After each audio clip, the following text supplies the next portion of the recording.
Hello, this is S.J. Thomason with Christian-Apologists.com. Thank you for coming. I'm very glad you're here. Today I'm going to talk about a very important issue of universal and objective moral values. Do we have universal and objective moral values and duties to do what's right? If we do, what grounds them? Atheists and agnostics frequently suggest our social development, the heritability of social traits, or utilitarianism offer an explanation for our grounding. Yet these explanations fail for several reasons, and I'm going to get into those. Moral values refer to whether something is good or bad, while moral duties refer to whether something is right or wrong. To say a person has a value is to say that he has an enduring belief that a specific mode of conduct or end state of existence is personally and socially preferable to alternative modes of conduct or end states of existence, according to Milton Rokeach. To say moral values or duties are objective is to say that they do not vary as a function of a person's opinion. To say they're universal is to say they are shared by all people, regardless of race, religion, culture, sex, and other demographic characteristics. They are the standards against which we judge practices, behaviors, and actions. For example, truth is an objective moral value whose meaning does not vary as a function of any one person or group of people. We assess whether someone is lying by matching his or her behaviors up against what we know as the truth. The golden rule is an objective moral duty whose meaning does not vary as a function of any person or group of people. We assess whether people follow the golden rule by whether and how their words or behaviors match up to a standard of benevolence. While universal moral values and duties often are also objective, there could be instances in which that is not the case. For example, if the Nazis had won World War II and took over the world, forcing the world to discriminate against what they called lesser races, discrimination would be considered a universal value, yet it would not be objectively right. It violates truths we hold to be self-evident, such as equality, liberty, justice, and freedom. Using the moral realism perspective, Hofstadter in 2017 helped to better define objectivity in morality. Hofstadter says, "Consider the claim that the earth revolves around the sun. This claim is true. It states a fact, and this truth and fact is fully independent of what any agent thinks or feels about it. Similarly, moral realists maintain that moral truths or facts are fully independent of the attitudes of any agent." Street in 2006 argued there are objective, stance-independent moral truths. But what are they? In multiple studies of hundreds of samples in 82 countries and representing culturally diverse people of varying ages, genders, occupations, and geographies, Schwartz in 2012 drew a conclusion that he considered astonishing. After ranking 10 values in order of importance, results indicated universals in values. Respondents across all cultures ranked benevolence as the most important value, followed by universalism and then self-direction. Along similar lines, Kinnear, Kearns, and Doutharibes in 2000 consulted the religious texts and sacred writings of 7 major world religions, along with atheism and humanism, and the United Nations. They found 4 commonalities. 1, a commitment to something greater than oneself. 2, self-respect, but with humility, self-discipline, and acceptance of personal responsibility. 3, respect and caring for others, which is known as the Golden Rule. And 4, caring for other living things and the environment.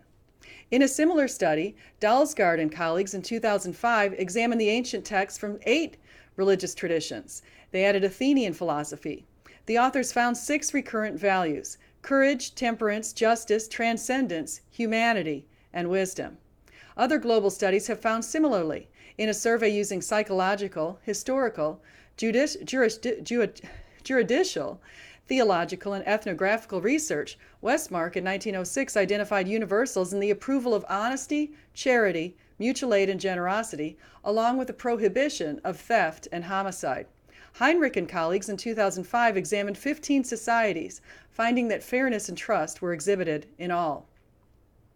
Haidt and Joseph surveyed evolutionary theories about human and primate sociality, along with lists of virtues and taxonomies of morality from psychology and anthropology to moral concerns or virtues that were shared widely across cultures. They established 5 foundations of morality: care harm, fairness reciprocity, in-group loyalty, authority, and purity sanctity. Graham, Haidt, and Nozick in 2009 identified political variations in the attentions to the 5 foundations. People considered more liberal on the political spectrum were primarily concerned with care, harm, and fairness reciprocity, while more conservative individuals drew more evenly across all 5 foundations. Taken together, these studies indicate similarity in the objective, self-transcendent foundations upon which to judge human behaviors and actions, yet the questions of grounding is outstanding. What grounds universal and objective moral values and duties? Let's check in with Dr. William Lane Craig from his debate with Dr. Sam Harris. Let's look at that first contention together. If God exists, then we have a sound foundation for objective moral values and duties. Here, I want to examine 2 subpoints with you. First, theism provides a sound foundation for objective moral values. Moral values have to do with what is good or evil.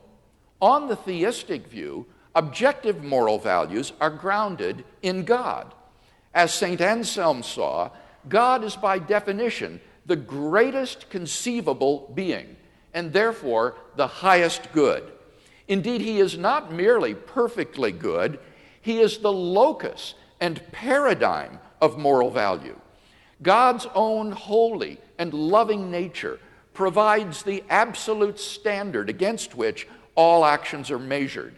He is, by nature, loving, generous, faithful, kind, and so forth. Thus, if God exists, objective moral values exist, wholly independent of human beings. Second, theism provides a sound foundation for objective moral duties. On a theistic view, objective moral duties are constituted by God's commands.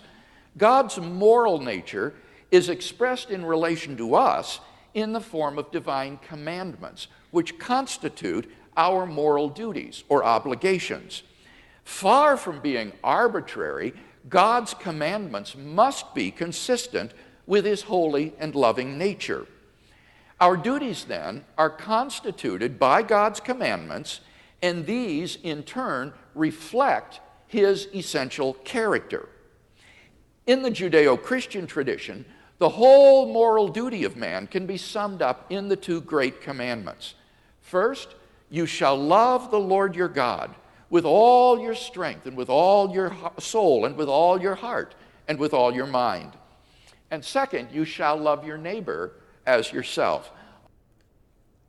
Since Darwin's time, we have been able to dial down on some of the causes of variability in human populations due to studies on phenotypes, which are observable characteristics influenced by our environment, and genotypes, which is our genetic code. Evolutionary biologists and psychologists often make the case that our moral behaviors can be explained as a function of humanity's adaptations to their environments over time. In other words, they make a descriptive case for morality, which is an attempt to describe as-is conditions and practices and behaviors. The descriptive arguments in favor of evolution tend to focus on the idea that cultures adapted to their environments over time, both competing for resources and cooperating within in-groups to enhance their chances of survival. McKay and Whitehall delineate the adaptationist perspective on religion from 2015, which is a view that some of the religious byproducts we have observed, such as pro-social behaviors, may have become useful for the survival of individuals and groups as their cultures evolved. This approach helps to explain the growth of large-scale societies from smaller bands of hunters and gatherers, farmers, and local communities. They argue that small group psychology, in which families and small groups would hold cheaters and free riders accountable, would not work when society grew into larger empires. In those cases, they argue an external force was needed to monitor behaviors, which they propose could be a god or gods. In other words, according to them, religion provided a needed system of external accountability.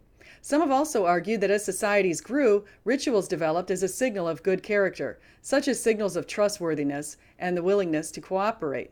The theory of credibility-enhancing displays that can be linked to Heinrich in 2009 posits that some members in society secured the trust and commitment from followers by becoming role models and walking the walk or talking the talk. By serving as moral exemplars, these people helped to spread moral ideals through their societies. These are a few of numerous theories and propositions developed in attempts to explain our social development.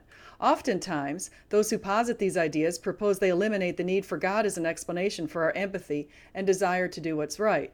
As you heard from William Lane Craig, God is a foundation, the perfect foundation for the perfect traits that we desire to have. He well explains our foundation. Eilis, Arvey, and Bouchard in 2006 noted that traits, work attitudes, values, and interests and behaviors are heritable.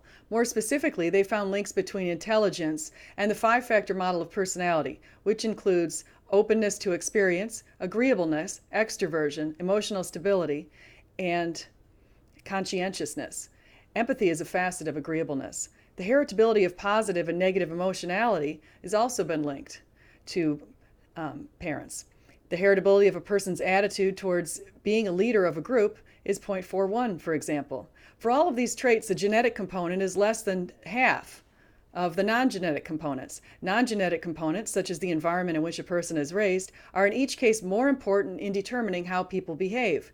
These findings offer strong evidence against an evolutionary hypothesis for morality, according to Professor Cy Gard, who's a biochemist. As noted, while biologists and psychologists have described descriptively our as-is genetic predispositions and environmental influences on certain behaviors, they cannot explain our should-be moral oughts and duties. It is a category error for them to define our moral prescriptions using a tool that is descriptive. An explanation of our moral foundations rests in the wheelhouses of philosophers. Ostman and Weigmann in 2017 described a heated debate between a philosopher and two psychologists. Shaw, the philosopher, argued that the field of moral psychology lacks a moral compass and should acknowledge that as a field its dependency on psychological and biological facts makes it morally irrelevant and reveals nothing about moral propositions of a normative nature. The two psychologists, Haidt and Pinker, replied that their research was never supposed to be understood as a normative guide and that this should not only be obvious, but it's explicitly stated in the works. One of the psychologists, Jonathan Haidt, directed his challenger to a passage in his book. It says, philosophers typically distinguish between descriptive definitions of morality, which simply describe what people happen to think is moral, and normative definitions, which specify what is really and truly right, regardless of what anyone thinks. So far in this book, I've been entirely descriptive. In other words, our social development, or the heritability of social traits, do not explain our moral prescriptions, what we ought to do. Skeptics might agree, so they often use utilitarianism to suggest that this moral conception offers grounding to our objective and universal moral values and duties. Consequentialism falls in the normative, ethical, teleological framework. People who lean heavily on consequentialism to make ethical decisions consider the morally correct action to be the one with the best consequences. Consequences take into account both actions and everything the actions cause. English philosopher and economist John Stuart Mill in 1863 popularized consequentialism with what he labeled the greatest happiness principle. According to the greatest happiness principle, the ultimate end with reference to and for the sake of which all other things are desirable, whether we are considering our own good or that of other people, is an existence exempt as far as possible from pain and as rich as possible in enjoyments, both in point of quantity and quality.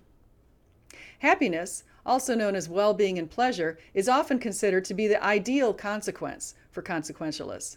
So some adherents believe that this consequence grounds moral decisions. Yet I would make the argument that happiness is only a minor goal within a much more complex set of goals and ideals. Given the aforementioned studies of all world religions, atheism and humanism, one should note that happiness is never mentioned. Instead, seeking purpose and meaning, benevolence, universalism, and self-direction are mentioned. These values, along with others identified in global studies such as courage, humility, and temperance, do not necessarily correspond to happiness. Accordingly, consequentialism, in that respect, does not sufficiently ground humanity's objective moral values and duties. A special form of consequentialism is utilitarianism, which accentuates the idea that we should do the greatest good for the greatest number of people. The greatest good is often that which maximizes happiness, again. In Rawls' theory of justice in 1971, he stated that each society sets its own moral standards. To set the standards, he argued that each society requires a certain set of initial conditions, which include rational actors and mutually disinterested parties. Yet human nature is often in opposition to these rather strict, somewhat extreme conditions. Behavioral economists have found that people are often predictably irrational, while agency theory has often been drawn upon to make strong case studies and arguments demonstrating that people act in their own self-interests. Cross-cultural scholars who study values have found that humans don't always act in rational ways, and rationality is subjectively defined, and it becomes problematic in cases of uncertainty. Furthermore, that means people used to generate personal happiness, maybe people who used to focus on personal happiness, it may be at the expense of the happiness of others. Consider that the Nazi prison guards may have derived happiness by murdering, torturing, and starving people, which is obviously egregious and morally wrong. Harris, in 2010, in his book The Moral Landscape, seemed to acknowledge this shortfall when he asked these questions. What if the laws of nature allow for different and seemingly antithetical peaks on the moral landscape? What if there is a possible world in which the golden rule has become an unshakable instinct, while there is another world of equivalent happiness where the inhabitants reflexively violate it? Perhaps this is a world of perfectly matched sadists and masochists. Let's assume that in this world, every person can be paired one for one with the saints in the first world, and while they are different in every other way, these pairs are identical in every way relevant to their well-being. Stipulating all these things, the consequentialist would be forced to say that these worlds are morally equivalent. Is this a problem? I don't think so. The problem lies in how many details we have been forced to ignore in the process of getting to this point. The devil's in the details.